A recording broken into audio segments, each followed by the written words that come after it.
Number 12 दिया हुआ है और चित्र में आपको दिखाया गया ये चित्र, ठीक है ना। AD और BE इस त्रिभुज ABC की मध्यिकाएं हैं तथा BE समांतर DF, तो आपको सिद्ध करना है ये चीज, ठीक है ना। ये सिद्ध करना आपको है और ये चीज आपको दिया हुआ है, ठीक है। ये चीज हम बता रहे हैं, ये दिया हुआ है, इसको आप दिया में लिख लेना है ये, और ये सिद्ध करना लिखा हुआ है। हम आपको यहाँ पास इसका प्रमाण दिखाते हैं।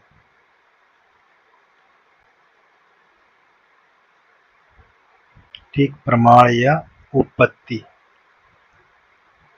क्या चीज, प्रमाण या उपपत्ति, इसको कहाँ करेंगे, हल में। ठीक, देखो आपको ध्यान देना है, इसको त्रिभुज BEC में, कौन त्रिभुज, ये वाले में, मैं इसको कलर दिखा देता हूँ, कलर करके देखो, ये वाले में, ये जो आपको हमने कलर करके दिखा दिया, ठीक, इस वाले के अंदर।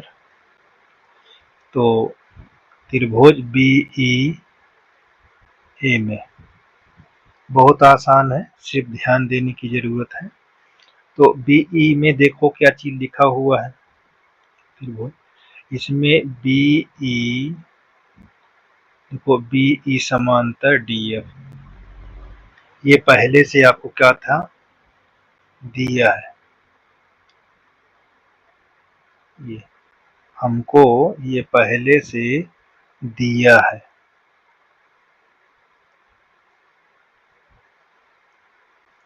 ठीक, ये दिया है। तो हमारे पास क्या है, ये D हमारा मध्य बिंदु है, AD जब मध्यिका, तो ये D हमारा क्या है, मध्य बिंदु है, ठीक। यहाँ पास ध्यान देना है कि जो D है वो भुजा BC का मध्य बिंदु है, मध्य बिंदु है, ये चीज ध्यान देना है, ठीक। ये पहले से हमको दिया हुआ। अच्छा, एक भुजा के मध्य बिंदु से दूसरी भुजा के समांतर अगर हम इसको मिलाते हैं यहाँ, तो ये क्या हो जाता है, मध्य बिंदु जाता है, किसके, प्रमेय 9 के अनुसार। यहाँ पास प्रमेय 9 के अनुसार, 9 के अनुसार क्या कहता, देखिए इस पर एक पॉइंट लिख लेते हैं। 9 में प्रमेय कहता क्या है, प्रमेय कहता है कि किसी त्रिभुज की एक भुजा, एक भुजा, एक भुजा के मध्य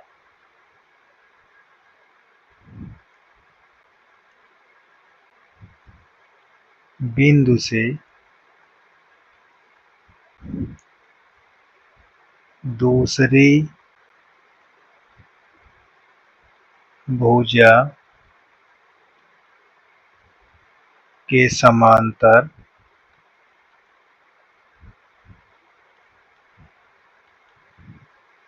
खींची गई,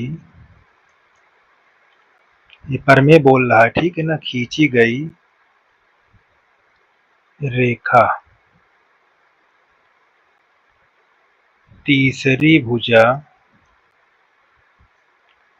को समद्विभाजित या बराबर बराबर पर काटता है, समद्विभाजित कहो या बराबर बराबर पर काटता है, समद्विभाजित करता, ये करता है।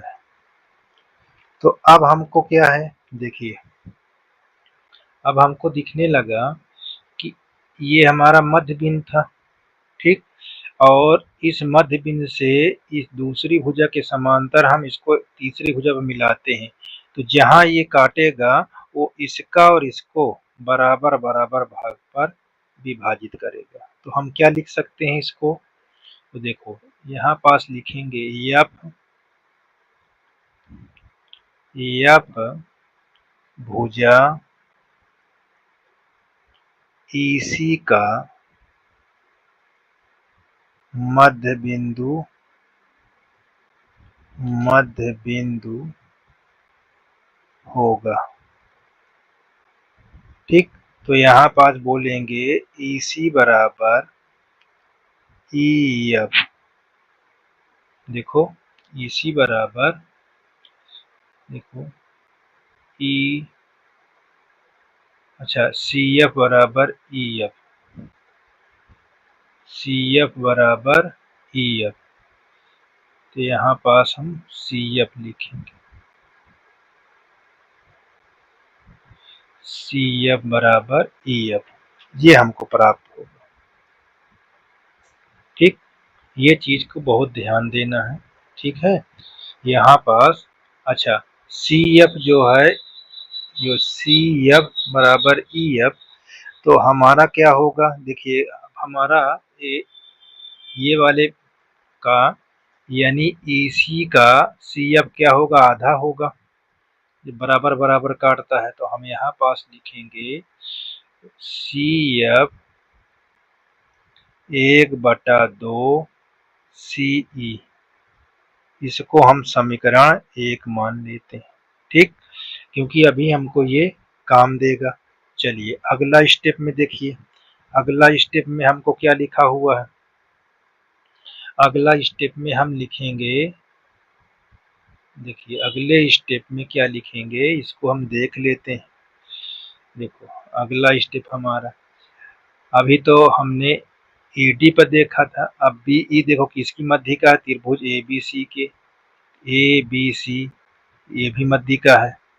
ठीक, तो इसको हम चेक कर लेते हैं। देखिए इसमें क्या है, कठिन नहीं है, ध्यान देना है। ठीक है ना, त्रिभुज एबीसी में,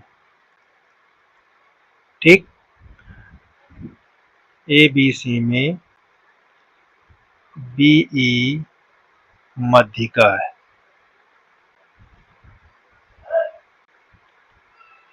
मध्यिका है। ठीक, जब मध्यिका है तो ए ई बराबर ईसी हो जाएगा। कहाँ था, देखो मैं दिखा देता हूँ। देखो ये मध्यिका हो जाएगा, तो ए ई बटा ई सी, ए ई बटा ई सी, ठीक है ना। अब ई सी ए सी का आधा हो जाएगा। ठीक, तो ये सब चीज ध्यान दीजिएगा, घबराइए नहीं। तो देखो जो ई सी होगा वो 1/2 होगा किसका, ए सी का, 1/2 होगा ए सी का। इसको क्या कहेंगे हम, समीकरण 2। अब हमारे पास देखो बहुत ध्यान से देखना है, ये समीकरण 1 है, ये समीकरण 2 है। तो हम यहाँ क्या लिखेंगे, समीकरण